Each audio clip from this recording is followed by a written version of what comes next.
हमारे इस channel Mithila junction को लाल button दबाकर सब्सक्राइब करें व घंटी के निशान का बटन दबाएं ताकि सभी नए वीडियो आप तक तुरंत पहुंचे बिल्कुल मुफ्त।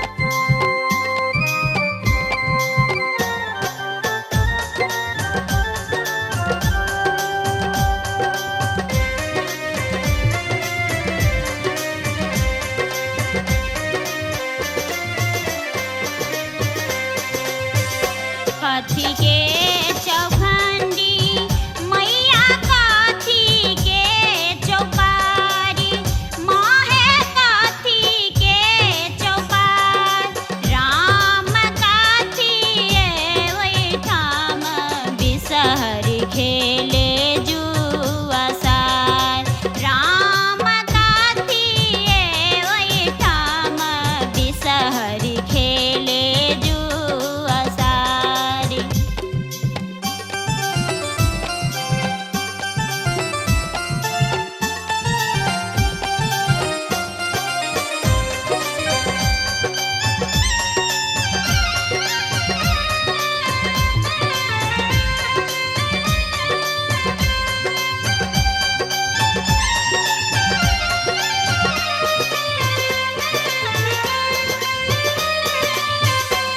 सोना के चौखंडी मैया रूपे के चौपारी मैया रूपे के चौपार राम तुलसी वैठाम बिसहरि खेले जुआ सार राम तुलसी वैठाम बिसहरि खेले जुआ सारी।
हमारे इस चैनल मिथिला जंक्शन को लाल बटन दबाकर सब्सक्राइब करें व घंटी के निशान का बटन दबाएं ताकि सभी नए वीडियो आप तक तुरंत पहुंचे बिल्कुल मुफ्त।